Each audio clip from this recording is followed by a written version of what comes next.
한동훈한테 지금 붙인 별명이 차지철입니다. 차지철. 여러분 차지철 아시나요? 발음 주의해 주세요. 그것이 유머입니까? 차지철 아십니까? 차지철. 화면이 나오잖아.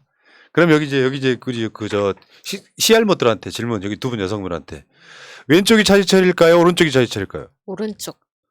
가운데? 마차님 왼쪽에 걸어. 가운데. 저는 차지철의 얼굴을 찾아봐가지고. 그렇습니까? 네, 개구리가 차지철이죠. 박정희 옆에 오른쪽에 차지철이가 있죠. 차지철은 아주 악명 높은 사람 중에 하나였어.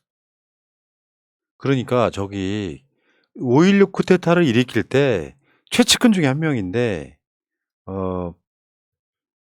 이 차지철이 나중에는 경호실장까지 되면서 결국에는 이 차지철의 이 전행 때문에 김재규가 완전히 열받아가지고 박정희를 사살하게 되는 그 상황까지 벌어지는 거예요. 그래서 제삿날이 같은 거 아닌가요? 지금?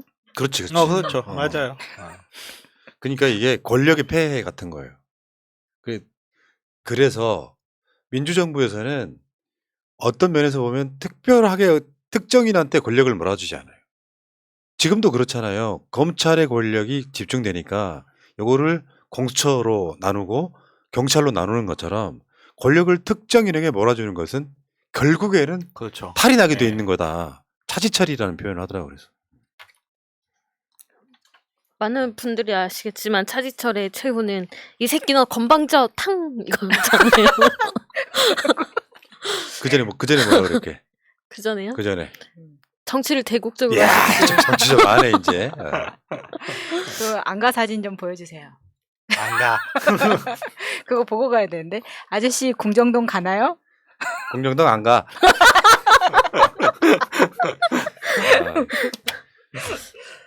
여섯 발이면 충분하다니까요. 여섯 발 찾지 마. 아니 이게 한자에 박정희 할 때 빛나리 자가 있어. 그게 청구의 성광이야? 아니 잠깐만 신하 신자에 자기 기자에 자기 신하한테 총 4발 빵빵빵빵. 그게 빛나리 자야 빛나리 자. 다양한 해석들이 지금. 근데 한동훈이 행정부 서열 6위예요. 전체 서열, 의전 서열 2위는 누구? 국회의장. 행정부 서열 6위는 누구? 법무부 장관. 행정부 서열 2위는 누구? 행정부 서열 2위 국무총리 이렇게 이제 서열이 있는 거야.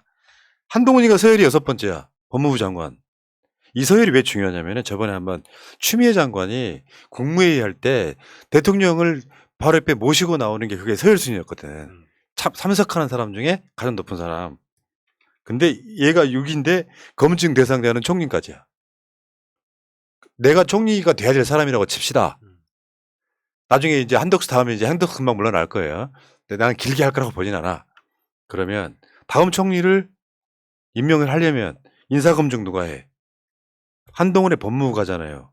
그러면 내 인사검증을 하는 사람이야. 내 약점을 알고 있는 사람이야. 그러면 당연히 서열이 6번째지만 사실상은 윤석열 바로 밑에 있는 서열이 되는 거 아니에요. 이 권력이 이렇게 가면 안 된다는 거죠. 그래서 차지철이라는 별명이 꼭 맞네요. 이 새끼 너 건방져 나오는 거죠. 저 오늘 몸이 안 좋아서 지금 들어가겠습니다. 다운표. 그러면 한동훈이 사실상의 공식 서열은 6이지만 한동훈은 명실공히 부통령 정도의 대접을 받을 거 아니에요. 명신공이? 이렇게 몰아주면 안 된다고. 이렇게 몰아주면요. 필연적으로 한동훈은 뭐 끝까지 윤석열을 배신 안 할 수 있어. 근데 차지철이를 싫어했던 김재규 같은 사람이 나타날 수밖에 없는 거예요. 아니, 정권 말이 되면. 저는 한동훈은 윤석열을 반드시 배신할 거라고 생각해요. 왜냐하면 한동훈이 너무 똑똑해요. 윤석열보다. 예, 너무 똑똑하기 때문에 그러면 그 사람 밑에 못 있습니다, 진짜. 그러니까 내 예상은 한동훈은 법무부 장관을 약 2년쯤 할 거예요. 그리고 다음 총선에 강남에 필연코 출마합니다. 왜냐하면 윤석열과 법무부 장관을 5년 동안 같이 한다고 해도 결국 끝나버리잖아요. 근데 국회의원이라는 권력을 쥐게 되는 부분이 있어. 또 얘는 전두환한테 장세동의 역할처럼 또 윤석열 전 대통령을 지켜야 되잖아요. 배신하지 않았을 경우에. 그런데 만약에 배신하게 되면 큰일 나는 문제가 생기는 거고, 어쨌건 권력은 그렇게 쓰는 게 아닙니다. 그러니까 마치 그게 윤석열이 한동훈이나 뭐 윤재순이나 이런 애들을 복두기 이런 애들을 신임해서가 아니라 어떤 경우에는 검찰 짓 하다 보니까 내부자처럼 영화 내부자처럼 그냥 같이 옷 홀라당 벗고 술 마신 사이가 돼서 서로의 약점을 너무 잘 알고 있는 게 아닌지라는 의심을 하는 사람도 있었지만 제가 꾸짖었다고 말씀드렸죠. 명심하겠습니다. 근데 차지철은 그 박정희 때 차지철은 배반을 하진 않았죠. 그렇죠. 차지철이 비판하지 않죠. 끝까지. 차지철은 똑똑한 사람이 아니었거든요. 아, 김재규는 똑똑한 사람이었어요. 근데 반면에 차지철은 똑똑한 사람은 아니었어요. 차지철이 김재규 의사가 결국 빡을 친 게 그거 아닙니까? 차지철이 탱크 끌어다가 국민들 한 100만 명쯤 죽어도 아무 문제 없다. 캄보디아에 조용히 넘어갔다. 이런 국민에 대한 그 차지철의 행태 때문에 빡이 친 거 아니에요, 사실은. 그러니까 이제 대통령을 하는 사람이 장기 집권 욕심이 생겨서 개헌을 하죠. 그래서 공화국의 형태가 바뀌어요. 그게 제3공화국이에요. 그렇죠. 드라마상에 제3공화국에 보면은 차지철 캐릭터로 제일 많이 나왔던 사람이 이대근이었어요. 그렇죠. 그러니까 마님. 그러니까 이대근 하면 그런 캐릭터잖아요. 단순무식한 캐릭터 되게 연기 많이 하셨잖아요. 이 양반이. 아니 이거 뭐 이런 거 있잖아요. 비슷한데? 아이고 뭐. 그런 식으로 호가호위하는 호위병이 생기고 그 상황이 되면은 마치 소위 말하는 문고리 권력처럼 윤석열을 사실상 배후 조정하는 상황이 생겨요. 다른 사람 말을 안 믿고 한 사람 말만 믿게 되면 최근에도 보니까 권성동이하고 한덕수랑 서로 싸우잖아요. 국무조정실장 임명권을 놓고. 보기 좋더라고요. 이럴 때 적당하게 당에도 권력을 나눠주고 해야 되는데 한동훈이 거기에 이제 장막을 치면서 뭐 다음 총리는 누구를 해야 됩니다 같은 장관 누구 해야 되는데 같은 되면 사실상의 권력 세울 1위가 돼버리는 거고 정권 초에는 그나마 이게 괜찮아요. 숨죽이고 있어요. 남아있는 시간들 때문에. 근데 시간이 지나서 한동훈이 법무부 장관 내려왔을 때를 한번 생각해봐요. 그때부터는 얘는 그냥 장세동이나 차지철처럼 되는 거거든요. 그러다가 여러분들 아시겠지만 보통 권력을 이제 정권이 끝나갈 무렵에 그 정권 인기가 안 좋아. 그러면 배신하는 사람이 생겨요. 예를 들어 윤석열이 정치를 잘할 가능성은 없어 보이잖아요. 현재까지는. 그럼 정권 말이 됐어. 그 말이 됐을 때 와 우리는 정치 잘했다라고 하는 경우도 찾기는 해. 그 캐릭터는 내가 봤을 때는 거의 황교안. 자긴 잘했다라고 우기는 거고 한쪽에서는 영악한 애들 이제 머리에 가발을 쓰고 있거나 영악한 애들은 그 전임자를 바꿔가요. 정치 못했다고. 근데 그런 구조에 쓰일 가능성이 높고 지금까지 한동훈은 지금 대선 나오려고 한다는 그 여러 가지 음모론이 있잖아요. 윤석열 후계로서 한동훈이 법무부 장관 경험을 쌓고 총선에서 강남에 나가면 당선되니까 그리고 대선 나올 거다라고 하는 호사가들의 이야기가 있죠. 아니 본인들은 저는 그런 그림을 분명히 그리고 있을 거라고 생각을 해요. 근데 그림을 그리고 있다고 해서 다 호랑이 그리려다가 호랑이 그리는 거 아니거든요. 호랑이 그리다 고양이도 그리고 어떤 사람도 고양이 그리려다 호랑이 그리고 막 그러는 게 또 정치판이기 때문에 자기네들 뭐 나름의 계획은 있죠. 처 맞기 전까지는 나름의 계획은 있지만 그게 저는 한동훈이라는 사람이 법무부 장관 임명되자마자 검사 그만두고 이 과정은 자기가 정치로 빨리 전의를 하려는 그런 노력이라고 생각을 해요. 그리고 어떻게든 계획은 세우고 있겠죠. 근데 정치적 책임이라는 것을 경험해보지 못한 사람들이 과연 정치의 세계에서 얼마나 버틸 수 있을까? 야, 윤석열은 그 검찰총장이 대통령 못 된다고 해서 지켜봤는데 대통령도 됐잖아 라고 했는데 사실은 윤석열도 정치적 책임이라는 걸 경험해본 적 단 한 번도 없는 사람이에요. 그렇죠. 그러다 보니까 상처가 없어서 올라갈 수가 있었거든요. 상처가 없어서. 근데 정말로 한동훈이 법무부 장관 하면서 국민들의 지지를 확실하게 이끌어낸다. 과연 그럴 능력이 있는 사람인가?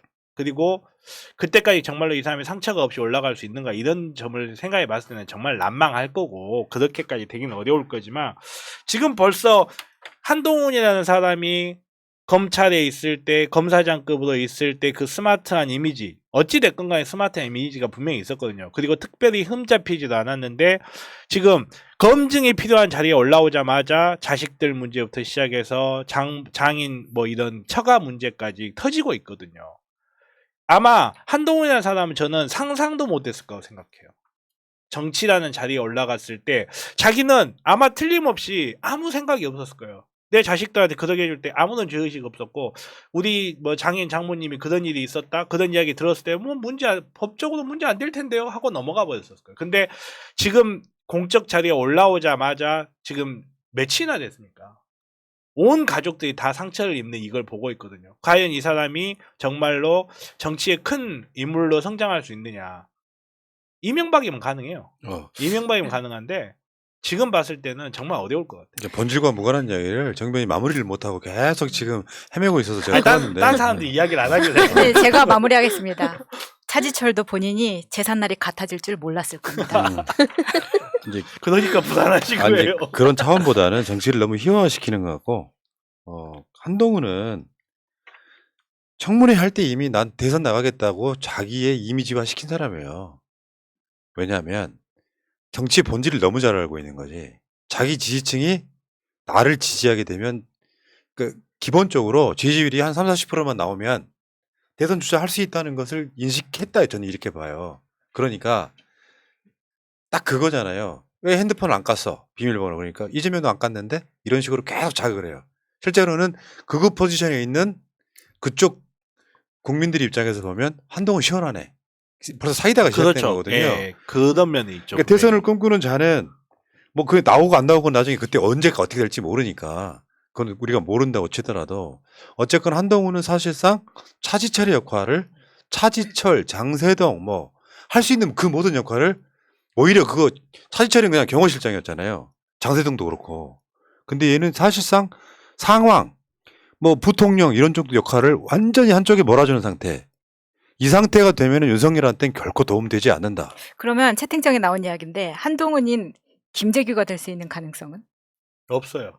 아니 그런 식으로 몰고 가지 말자고. 그러니까 내 말은 웃자고 하는 이야기였는데 네. 그런 정권은 항상 박정희처럼 비극이 생긴다는 이야기까지만 좀 해드릴게요. 잠깐 저기 그 앞에 땡땡 맞고 숨져 저 한자가 뭐예요? 어디. 총탄. 총탄 맞고 숨져. 그 5명이 총탄 위에 맞고 숨져. 경호실장 축이 저기 잘린 것 같고요. 음. 자 여기까지 하겠습니다. 여기까지. 그런 것까지 우리가 간다면 방송 저질 될 수밖에 없고 네. 이제 그거는 나중에 맡겨둡시다 역사에.